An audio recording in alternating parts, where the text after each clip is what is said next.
¿Por qué hablamos tanto de no hacer restricciones alimenticias? Hola, bienvenidas a Nutrición que Libera, un programa en el que hablamos de bienestar fusionando medicina, nutrición y psicología, donde no nos centramos en el peso y les decimos adiós a las dietas. Bienvenidas. Bienvenidas y bienvenidos a su podcast Nutrición que Libera. Yo soy la doctora Iracema Vázquez, médica especialista en nutrición clínica y soy su anfitriona. Y bueno, antes de comenzar, quiero hablarles una vez más del seminario Hacia un paradigma de liberación corporal, equidad y justicia en salud, que será de modalidad online. Está dado por las ponentes Lorena Aranda y Gina Tajer. Son 12 sesiones on demand, tú puedes verlas a tu ritmo y además tienen 6 sesiones en vivo para resolver dudas, ¿no? De preguntas y respuestas. Esto tiene un inicio de inscripción cada 6 meses, entonces ahorita es un periodo de inscripción. Te puedes inscribir y va a dar inicio en enero. Entonces, todas las personas que se inscriban ahorita, que estamos, cuando estamos grabando esto, que sería octubre, noviembre, pueden inscribirse y empezar en enero. Una vez que dé inicio en enero, ya no podrán inscribirse sino hasta mitad de año. Entonces, por eso es muy importante que aproveches este momento. Tiene una duración de 6 meses. Vas a tener videos en la plataforma durante los 6 meses, artículos descargables, un ejercicio somático de bono. Si tienes deseos de ver más o menos cómo sería el seminario, tienes acceso a una masterclass gratuita en el link que yo puedo proporcionarte. Entonces, si tienes deseos de ver esta masterclass o de inscribirte, contáctame por Instagram o por Facebook y yo te mando el link para que puedas inscribirte y te pueda dar precios. ¿Ok? Bueno, eso con respecto al seminario. Ahora, el día de hoy vamos a hablar de la restricción al momento de comer, porque en muchos de mis videos, podcast, redes sociales y demás, hablo de que no estoy a favor de comer poco, de hacer restricciones calóricas como dietas, y voy a hablar de por qué. Antes yo estaba a favor, ¿no? Antes yo creía que comer poco era bueno. Estaba convencida de que era necesario para ser saludables, comer poquito en general, ¿no? O sea, como que cualquier persona delgada o gorda tenía que comer poquito porque había mucha evidencia de que restringir calorías supuestamente le hacía bien a las personas. Ahora actualmente sé que no. Desde el 2019 que estoy estudiando toda la información que existe de los riesgos de poner a una persona en restricción calórica, me han hecho cambiar totalmente el pensamiento médico, porque no es información que sea nueva. Esto existe desde los 70s, la información de los riesgos de poner a una persona en restricción de calorías o de macro o micronutrientes. ¿Ok? Entonces, vamos a definir primero qué es comer suficiente y por qué puede variar tanto entre diferentes personas. La restricción, o sea, comer suficiente tiene que ver con la cantidad de calorías, ¿no? Y estas cantidades de calorías van a variar dependiendo de muchísimos factores que vamos a ver más adelante. Pero entonces, comer suficiente primero se refiere a suficiente cantidad calórica. Otra característica de comer suficiente es comer variedad de grupos alimenticios. Estamos hablando de tener en las comidas los 3 grupos de macronutrientes, proteínas, grasas y carbohidratos. Y además todos los micronutrientes, vitaminas, minerales. Entonces, en las comidas, de preferencia en todas las comidas, debe de haber de los 3 grupos de macros y la mayoría de los micronutrientes para que no haya deficiencias. Otra cosa que definiría como comer suficiente es que satisfaga tu hambre física y emocional. Muchas veces con las dietas restrictivas nos quedamos con hambre. Y vamos a ver que quedarse con hambre se puede ver de muy distintas formas. Para algunas personas, esto de quedarse con hambre no se siente como creen que se debería de sentir, ¿no? Sino puede manifestarse, por ejemplo, con cansancio o pensar en comida. Entonces, hacer dietas hace que comas menos y que entonces tengas deseos de comer más y de estar pensando en comida todo el tiempo, ¿no? Y también, bueno, el hambre física y el hambre emocional se pueden sentir de diferentes formas. Vamos a verlo más adelante. Y esta necesidad calórica de nutrientes y demás va a variar de persona a persona por muchísimas cosas. Actividad física. Y no solamente me estoy refiriendo a ejercicio. Si la persona tiene alguna actividad en la que se está moviendo, está parada, o está sometida a mucho estrés, o si hace ejercicio, no hace alguna actividad. Si hace ejercicio, digamos, rutinario, ¿no? Que va una hora, media hora, 40 minutos a hacer ejercicio, van a necesitar diferentes cantidades de calorías, o si se dedica a hacer ejercicio, o trabajos físicos, como por ejemplo, personas que trabajan en la construcción, en la jardinería, ¿no? Todos estos movimientos pues hacen que las personas requieran diferentes niveles de calorías. Ahora, también tiene que ver con los niveles de hambre. Va a variar de persona a persona. No todos tenemos que tener la misma cantidad de hambre. No importa que pesemos lo mismo, que hagamos exactamente lo mismo, que seamos del mismo sexo. O sea, no importa que seamos dos mujeres de la misma estatura, de la misma complexión, que hagamos la misma actividad. Las dos podemos tener diferentes niveles de hambre y cada una va a requerir de diferente cantidad de calorías. Entonces, no tiene nada que ver con el hambre, no tiene nada que ver nada más con que eres mujer o que eres hombre o que estás sentada, o sea, puede variar por un montón de cosas. Entonces, esa hambre pues se tiene que satisfacer. Otra tiene que ver con necesidades fisiológicas, la cantidad de calorías que requerimos. Va a haber personas que consumen calorías más rápido, ¿no? Que su metabolismo es más rápido y necesitan más consumo de calorías porque pues su cuerpo las utiliza más. Y esto tampoco tiene que ver con el tamaño del cuerpo, simplemente es con la manera en la que utiliza las calorías su cuerpo, la cantidad de calorías que absorbe en el intestino y las calorías que se destinan a diferentes funciones del cuerpo, ¿no? Las calorías se utilizan para que el cuerpo trabaje, ¿no? Para que tenga energía suficiente para estar existiendo y entonces requerimos diferentes cantidades. Otra cosa que va a interferir en cuántas cantidad de comida necesitamos es la edad. Obviamente no es lo mismo una persona que está en desarrollo, ¿no? Un niño, un adolescente, que van a comer mucho más que una persona que está, digamos, adulto joven, y hasta que está trabajando, ¿no? O a un adulto mayor. Normalmente los adultos mayores tienden a empezar a perder apetito. Puede pasar, a veces no, a veces sí, ¿no? Entonces, pues claro que eso va a variar mucho la cantidad de calorías que queremos ingerir. Otra cosa es el ejercicio que realizamos. Y como ya les comenté, por ejercicio o por movimiento nos referimos a todo lo que nuestro cuerpo haga, ¿no? Entonces, por ejemplo, a lo mejor tú eres una persona que se transporta en transporte público por muchas horas, ¿no? Está parada, tiene que hacer un trayecto de 2, 3 horas. Entonces, pues obviamente ese trayecto en el que te estás moviendo, pues estás consumiendo calorías, ¿no? Entonces, también el ejercicio físico.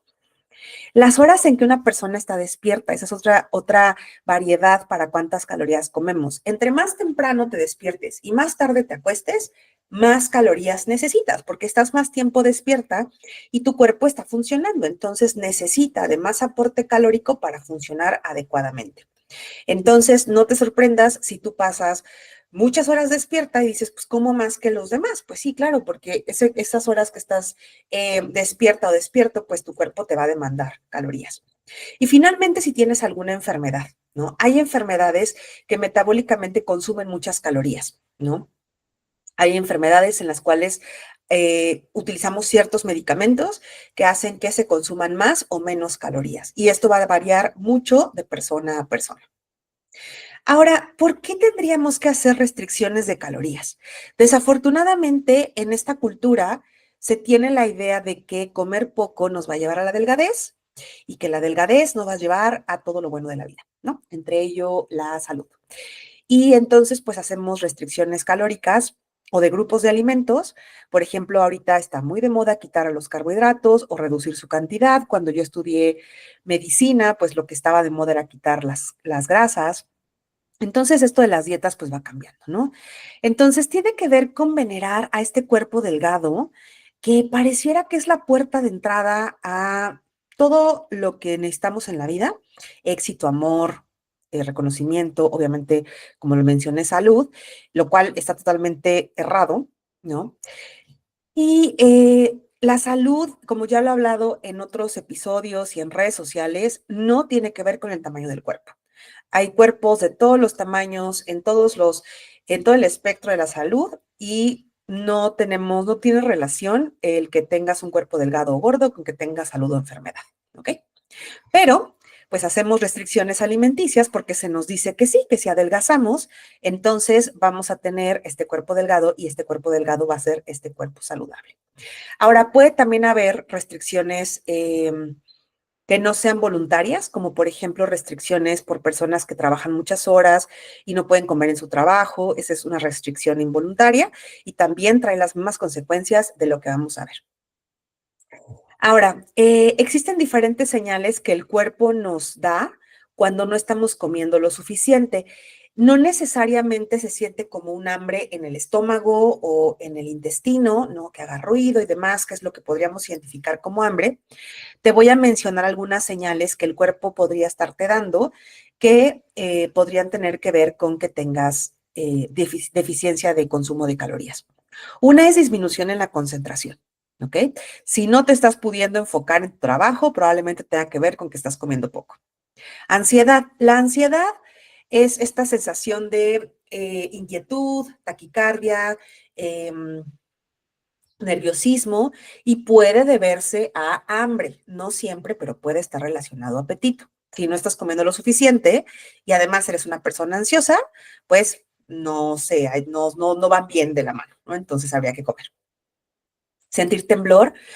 Temblor o nerviosismo, ¿no? Está como que no puedes dejar de temblar, puede ser que se te bajó la glucosa y eso hace que tiembles. Un mal sabor de boca, ya que pasamos muchas horas sin comer, la boca empieza a tener ese sabor extraño. Tener pensamientos de comida, estar planeando la siguiente comida, estar pensando constantemente en qué voy a desayunar, qué voy a comer, qué voy a cenar. A lo mejor estás en el desayuno y ya estás pensando en la cena. Eso no debería, a menos que estés planeando tus comidas, digamos, como por practicidad, ¿no? A ver, ¿qué voy a cenar? Y entonces lo tengo preparado ya y demás, y ya, eso es todo. No debería estar todo el día pensando, cuando llegue a la cena va a estar súper bien y ya me quiero dormir para despertar y desayunar súper rico. O sea, no debería ocupar demasiado tiempo los pensamientos de comida, ¿ok? Dolor abdominal o sensación de hueco en el estómago, que esa es la que más asociamos con hambre, pero algunas personas no lo detectan tan fácilmente, ¿ok? Pero bueno, se siente como el hambre duele. Es una señal de alarma, ¿no? Porque el cuerpo le está faltando algo muy importante. Entonces es muy molesta, se siente mal. E irritabilidad, estar enojada, enojado, como más sensible, como no, ahorita no estoy de humor, podría tener relación con falta de calorías. Ahora, cuando hemos estado a dieta por muchos años o sí, hemos estado siguiendo menús y queriendo hacer restricciones, o también cuando tenemos alguna neurodivergencia como estar en el espectro autista, trastorno por déficit de atención, o si estás tomando algún medicamento, tengo un live con la nutrióloga Carla Garza en mis redes sociales acerca de este efecto de tener menos apetito por neurodivergencias y por uso de medicamentos psiquiátricos en particular, medicamentos para déficit de atención, para depresión, estimulantes del sistema nervioso central, pueden hacer que tengas menos hambre, ¿ok? Entonces, todo esto, el tener menos hambre, ya sea por neurodivergencia, medicamentos o estar constantemente a dieta, hace que no sea tan fácil para la persona reconocer sus señales de hambre. O las ha ignorado tantos años que ya ni sabe cómo se sienten, o los medicamentos o la neurodivergencia hacen que no tenga tan presente cómo se siente el hambre. Entonces, esto se reeduca. Voy a hablar un poquito más de eso. Para que puedas escuchar nuevamente tus señales de hambre, te voy a dar algunas recomendaciones que evidentemente se pueden tratar mucho más a fondo en consultas, que primero es reconocer que tienes que comer más, ¿no? Reconocer que no tienes que hacer restricciones y perder peso, que tienes derecho a comer mayor cantidad de calorías, que no tienes por qué hacer ayunos, que no tienes por qué quitar grupos de alimentos. Eso es muy importante. Y si solo detectas las señales de hambre cuando ya te estás súper muriendo de hambre, que dices, ya puedo comer lo que sea, hay que aprender a descubrir señales más tempranas de hambre. Para esto, primero te sugiero que tengas horarios. Para esto necesitas estímulos que te recuerden que tienes que comer. Pueden ser alarmas en tu celular, pueden ser recordatorios en papelitos o que alguien te esté avisando, ya nos toca ir a comer. ¿no? Pero que tengas algo externo que te esté recordando que ya es hora de comer y que le hagas caso y comas. La cantidad en un inicio no es tan importante, sino que sí estés comiendo cada cierto número de horas. Idealmente se recomienda que estemos comiendo cada 3 o 4 horas. Más allá de eso, no se recomienda que se tengan ayunos y deberíamos comer a la hora máximo de haber despertado, ¿ok? Entonces, calcula tus tiempos, las horas en las que estás despierta o despierto y coloca tus alarmas. Otra es revisar a lo largo del día tus señales de hambre. Hay una cosa que se llama hambrómetro, que es calificar del 1 al 10 cuánta hambre tienes. Lo puedes buscar incluso en internet. Los hambrómetros están de 1, no tengo nada de hambre, o 0 a veces, y 10, me estoy muriendo de hambre. Y entonces tú te puedes poner estas alarmas y hacer este chequeo corporal, ¿no? Dices, a ver, del 1 al 10, ¿cuánta hambre tengo? E incluso se puede revisar por zonas del cuerpo. ¿Cuánta hambre en la boca tengo? ¿Cuántas ganas de tener algo en la boca tengo? ¿Cuánta hambre del 1 al 10 tengo a nivel estomacal? ¿Cuánta hambre del 1 al 10 tengo a nivel mental? ¿Cuánta hambre del 1 al 10 tengo como corporal si ya estoy temblando? ¿No? E ir anotando, hacer como un diario de alimentos o un diario de hambre, ¿no? Y te puedes ir notando, a ver, ahorita todavía no siento el hambre desesperada, pero sí ya estoy pensando en comida. Eso es una señal de hambre. Entonces la vas anotando y así te vas conociendo más. Y otro son ejercicios durante la comida, ¿no? Tienes tu plato, que puede ser cualquier tipo de plato, sólido, líquido, pero de preferencia un plato de comida, digamos, de desayuno, comida o cena, no postres ni colaciones. Y lo divides en mitades o en cuartos y entonces al principio te revisas con el hambrómetro cuánta hambre tengo. Empiezas a comer. Al cuarto de platillo vuelves a revisarte, a la media y al faltando un cuarto que te quede en el plato, revisando cuánto vas teniendo de hambre o cuánto te vas llenando. Y entonces así puedes saber si empezaste con demasiada hambre el alimento, probablemente debiste haber empezado a comer mucho antes para no llegar con tanta hambre. Y conforme va avanzando tu comida del plato, pues te puedes ir dando cuenta cómo se va sintiendo, que te vas sintiendo llena, ¿no? Y cuándo parar que ya estés satisfecha. Puede que te acabes el plato y descubras que todavía tienes hambre y que puedes servirte otra vez o que hace falta otra cosa. Entonces, bueno, esos son ejercicios que puedes hacer. Ahora, quiero hablar de que comer de manera insuficiente puede tener repercusiones en la salud física y mental. Entonces voy a hablar de eso más a fondo. Primero, puede empeorar o desencadenar atracones. Las personas que sufren de atracones, que un atracón, ya lo he descrito, pero es que hay esa sensación de pérdida de control, una necesidad intensa de comer alimentos, se hace normalmente en secreto, se consumen mucha cantidad de alimentos en comparación con lo que tú normalmente comes. Hay una sensación incómoda y de culpabilidad al final y termina cuando la persona siente que recupera el control. ¿Ok? Eso es un atracón. Y los atracones pueden presentarse desde varias veces al día hasta una vez a la semana, una vez cada 15 días, una vez al mes.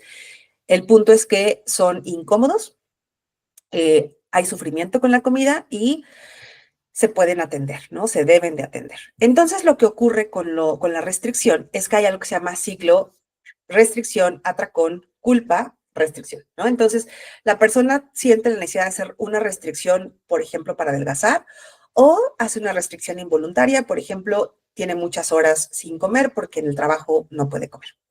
Entonces, después llega un momento en el que ya tiene muchísima hambre. Y si está predispuesta a tener atracones, lo va a desencadenar, porque esta hambre excesiva hace que la persona pierda el control y tenga necesidad de comer demasiado. Entonces ahí se da el atracón. Como hay culpa al final del atracón y la persona, si está en ciclos de dieta, vuelve a comer. Digo, vuelve a hacer una restricción, a hacer una dieta. Y esa dieta hace que vuelva a dar demasiada hambre, atracón, culpa, restricción. Y entonces eso es un ciclo sin fin. ¿Cómo termina? Quitando la restricción. ¿Ok? Ahora, la restricción puede ser tanto física como mental. ¿Qué significa esto? Que puede ser que yo me esté restringiendo realmente el alimento, o sea, no lo compro, no lo quiero consumir, no salgo con mis amistades al lugar donde sé que está este alimento que me da miedo, o estoy pensando en ya no lo voy a comer. Y el cuerpo, el cerebro, no reconoce que esa señal de ya no lo voy a comer todavía no es real O sea, dice, ya no lo estoy comiendo. Y hace que tengas muchos deseos por consumir ese alimento y puede haber atracones cuando hay restricción mental, ¿no? Que todavía no me permito comer libremente los alimentos. Normalmente las personas hacen estas restricciones por el miedo a engordar, ¿no? Desarrollan mucho miedo a engordar y entonces hacen estas dietas restrictivas. No todas acaban en atracones, pero casi todos los atracones vienen por restricciones previas. Los atracones también pueden deberse a situaciones emocionales fuertes, a un mecanismo como de fuga de situaciones emocionales muy que te sobrepasan o trauma, ¿no? Entonces tiene otros orígenes, pero uno muy característico es hacer restricciones. Entonces no tiene nada que ver con la fuerza de voluntad, ni con que seas una persona eh, que sepa controlarse, no al contrario, este exceso de control puede llevarte a un atracón.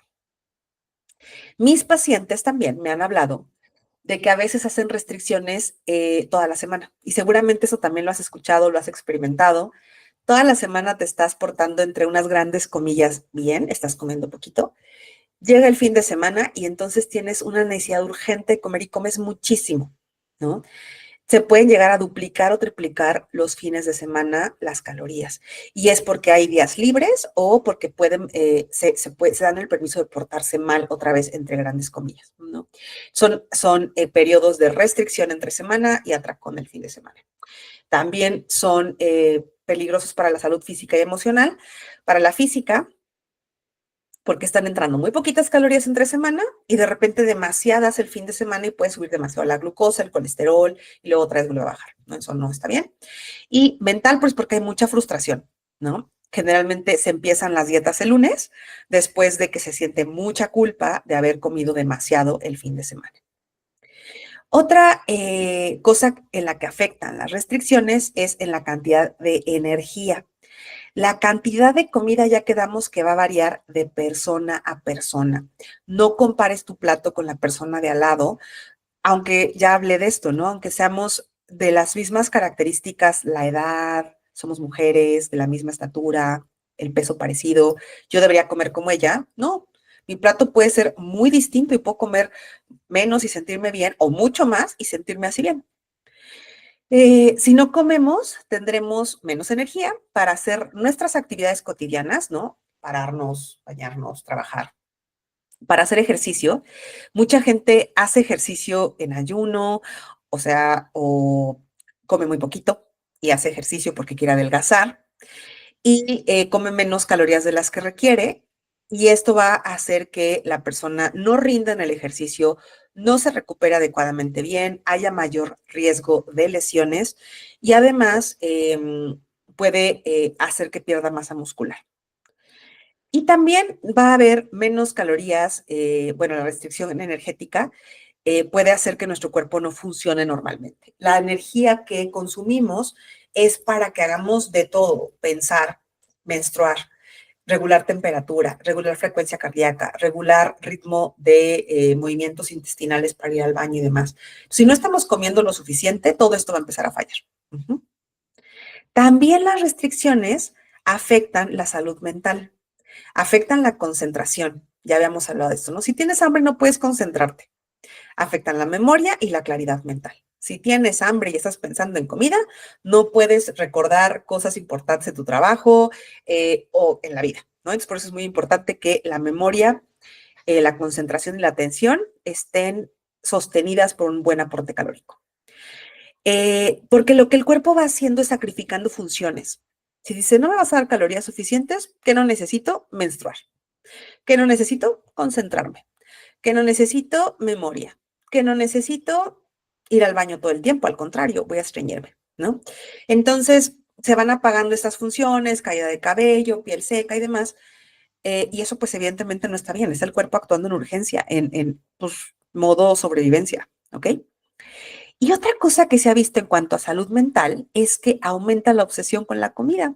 Estás pensando continuamente en dulces, postres, tacos, pizza, porque tú tienes hambre y obviamente el cerebro lo que manda son señales de comida rica, alta en calorías, que puedes conseguir fácilmente porque como no se lo estás dando, pues te recuerda, los esquites de la esquina. Aquí en Esquites en México son grano de maíz con mayonesa y quesito y limón y bueno, sabe muy rico. Entonces te lo recuerda porque pues, te dice come, ¿no? Entonces por eso estás pensando constantemente en comida. Cuando estás bien alimentada, piensas en comida solo cuando vas a comer y ya. Y cuando estás planeando tus comidas, no estás pensando en comida todo el tiempo, ¿ok? Ahora, ¿qué pasa con el metabolismo de una persona cuando no come lo suficiente durante un tiempo prolongado? Dietas de meses, restricciones de años, ¿no? Estamos hechos para usar los nutrientes como energía y para formar sustancias que el cuerpo necesita y tejidos necesarios para el cuerpo. Hormonas, músculo, hueso, la pared de las células, bueno, la membrana celular, neurotransmisores. Necesitamos los nutrientes para todo. Los carbohidratos, el grupo de los carbohidratos, principalmente lo que hacen es darnos energía. Esa es su principal función. Y nos hicieron para funcionar con carbohidratos y hay carbohidratos en casi todos los grupos de alimentos, en frutas, verduras, cereales, leguminosas, lácteos, todos tienen carbohidratos. Entonces, afortunadamente hay muchas fuentes alimenticias de las que podemos obtener estos carbohidratos, pero si te los estás restringiendo, va a haber disminución de consumo de hidratos de carbono y eso va a hacer que utilices otras fuentes energéticas como grasas y proteína, pero vamos a ver lo que pasa cuando esto ocurre. Si no consumes suficientes carbohidratos, también se ha visto que se puede predisponer a depresión. Entonces, si eres una persona con tendencia a la depresión o estás en tratamiento para depresión, no quites tus carbohidratos. Sumamente importante que los estés consumiendo. Ahora, grasas y proteína, por otro lado, que son los otros dos macronutrientes, sirven para hormonas, estructura, protección celular, función celular, neurotransmisores, como les había dicho. Entonces, necesitamos consumir grasas y proteínas para ese tipo de funciones. Grasas también sirven para fuente energética de reserva, o sea, que la guardamos por si hace falta, ¿no? Entonces, si no estás comiendo suficiente de alguno de los tres macronutrientes, quitas grasas, quitas proteína o quitas carbohidratos, pues el cuerpo tiene que hacer algo de emergencia para obtener lo que le hace falta. Ahorita no está de moda quitar la proteína, al contrario, está de moda comerla y comerla en suficiente cantidad, entonces pues no hay como mucho tema con eso, pero grasas y carbohidratos sí son nutrientes que tienden a sacrificarse mucho. Entonces, si dejas de comer carbohidratos, no tienes suficiente energía para que llegue al cerebro principalmente, y el cuerpo, ¿qué va a hacer? Supuestamente lo que te dice todo el mundo es que lo primero que va a pasar es que vas a usar tus reservas de grasa para darle energía al cerebro por un mecanismo que se llama cetosis. Y sí, sí es cierto, esto funciona. Pero también sacrificas mucha masa muscular para poderle dar energía al cerebro. Y el consumo de grasa es utilizar energía alterna. Es como si, esto lo he escuchado de otras nutriólogas y demás, como si un coche camina con gasolina, que son los carbohidratos, pero no se los estás dando, entonces tiene que usar otra fuente de energía como el diésel para caminar. Se va a mover, tal vez sí, pero con muy mala calidad, ¿no? Y entonces lo que hace el cuerpo crónicamente, o sea, si ya crónicamente estás dejando de consumir carbohidratos, grasas o todas las calorías juntas, empieza la pérdida de masa muscular. Porque como les comenté, la masa muscular es mucho más fácil de romper para darle energía al cerebro. Entonces pierdes masa muscular. Eso nunca se detiene. Aunque el cuerpo se adapta y baja el consumo de proteínas, no se dejan de perder mientras haya restricción calórica. Entonces, esto puede pasar. También la restricción puede causar que se caiga el cabello, alteraciones en la calidad de la piel, fragilidad en las uñas, alteraciones digestivas. Es muy común que haya reflujo, gastritis, distensión abdominal, estreñimiento cuando las personas no comen lo suficiente. Puede haber alteraciones en la función inmunológica y que seas mucho más propensa a infecciones, intolerancia al frío, que tengas mucho frío, aún en situaciones en las que hay calor. Y si avanza la desnutrición, hay consecuencias mucho más graves como disminución de la masa muscular cardíaca, falla renal, falla hepática y alteraciones en glucosa y lípidos. ¿Okay? Entonces, bueno, pues es muy importante que no lleguemos a estos extremos.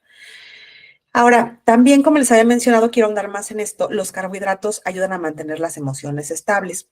La falta de nutrientes y de carbohidratos en particular hace que aumente la tendencia a depresión y ansiedad. Entonces, pues consume tus carbohidratos, también aumenta la irritabilidad y puede causar alteraciones del sueño. Si una persona no come lo suficiente durante el día, en la noche puede incluso pararse a comer porque no está consumiendo suficientes calorías en el día. Entonces, hay una cosa que se llama síndrome de comedor nocturno, en el cual la persona empieza ayunando o comiendo muy, muy poquito en el día. En la noche ya tiene muchísima hambre, come mucho, mucho en la noche y se puede llegar incluso a parar en la noche a comer, ¿no? Entonces, esto tiene que ver con alteraciones en el consumo calórico durante el día. El no comer suficiente también aumenta los niveles de estrés. El cuerpo detecta la falta de nutrientes como una amenaza y hace que se liberen hormonas del estrés como son cortisol y adrenalina. Estas hormonas hacen que aumenten el riesgo de presentar resistencia a la insulina, hipertensión o diabetes. También puede aumentar enfermedades psicológicas, o sea, este estrés, la predisposición a enfermedades psicológicas como depresión, ansiedad y trastornos del sueño. Y trastornos del sueño aumenta el riesgo cardiovascular, riesgo de resistencia a la insulina, riesgo de diabetes. Entonces, por eso es muy importante. Puede haber situaciones en las que se restringe involuntariamente, como había comentado. Se pasan muchas horas de ayuno por no saber reconocer señales de hambre y saciedad. Ya hablamos de algunos ejercicios. Por tomar medicamentos como los psiquiátricos, porque se tenga alguna neurodivergencia. Ahora, el cuerpo va a reclamar. El hambre va a reclamar, ¿no? Ya sea ese mismo día en la noche, normalmente si eres de esas personas que dicen, yo no sé por qué en la tarde tengo muchísimas ganas de picotear, de comer dulces, de comer pan, de comer grasoso, pues porque en la mañana seguramente no comiste bien, o el fin de semana, que dices, ay, entre semana aguanto súper bien la dieta y el fin de semana ya no puedo más y como demasiado, pues tiene que ver con esta restricción. Puede desencadenar, ya vimos, atracones y esto afectar la relación con la comida a largo plazo. Para romper el ciclo de atracones y restricción, podemos, primero, aprender a reconocer señales de hambre y saciedad, que eso se puede trabajar en consulta con los ejercicios que te mencioné. Dos, entender que mereces comer suficientes calorías, no importa el tamaño de cuerpo que tengas. Tres, entender que la restricción siempre va a llevar a la compulsión por la comida. Entonces, siempre que estés a dieta, vas a querer comer más. 4, tener horarios establecidos de alimentación, desayuno, comida y cena, y si es necesario, colaciones. Y 5, no hacer ayunos prolongados. Estas 5 cosas ayudan a disminuir los atracones. Claro que si no estás pudiendo sola o solo, acude a alguna consulta. Muchas personas no saben cuánto es comer suficiente. Dicen, bueno, ok, ¿qué debo de hacer? Creen que todos deberíamos tener un cálculo específico de calorías, ¿no? Que voy a la nutrióloga o el nutriólogo y me va a hacer un cálculo matemático súper detallado y me va a decir cuántas calorías tengo que comer. O creen que deberíamos comer lo mismo todos los días, ¿no? Que si yo estoy comiendo 2,000 calorías, 3,000 calorías, todos los días tendría que consumir las mismas 3,000 calorías. Y esto no es cierto. Comparan su plato con el de los demás y entonces dicen, bueno, pues si ella está comiendo tan poquito, pues yo debería comer lo mismo, ¿no es cierto? Y también se cree que las mujeres deberíamos de comer menos que los hombres y esto hace mucho daño, ¿ok?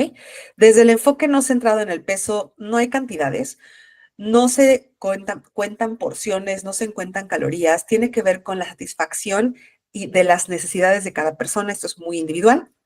Si tienes enfermedades como resistencia a la insulina, si hay estrategias en las que no se restringen, se hacen acomodaciones de los alimentos y combinaciones que ayudan a que no haya impacto en la glucosa.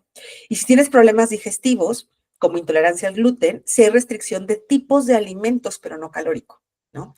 Entonces, eso es lo que se hace en el movimiento no centrado en el peso.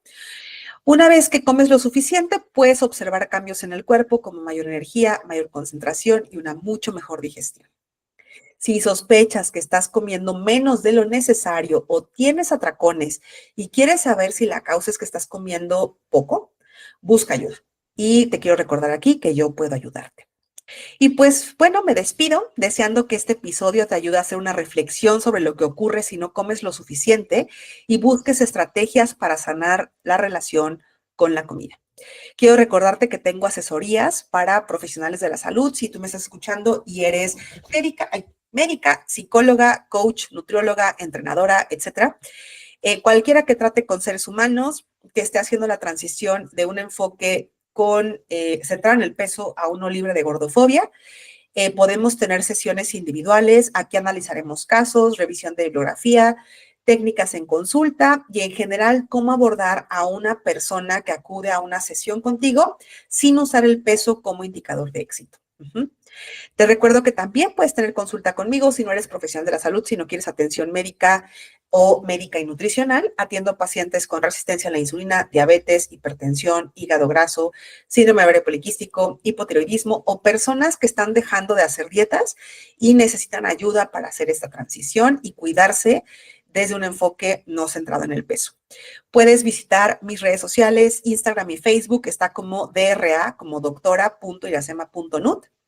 Puedes visitar mi página nutricionquelibera.com para saber más de mí y visitar mi blog y mi tienda de suplementos. Y te pido que califiques este episodio en Spotify o en YouTube. Eso me ayuda mucho a que sea mucho más visible este episodio para otras personas que pueden estarlo. Si te pareció de utilidad para alguien que conoces, compártelo, por favor. Eso también me ayuda mucho y déjame tus comentarios. Bueno, pues nos vemos en el próximo episodio. Are you ready? Nutrición que Libera, un programa en el que hablamos de bienestar fusionando medicina, nutrición y psicología, donde no nos centramos en el peso y les decimos adiós a las dietas.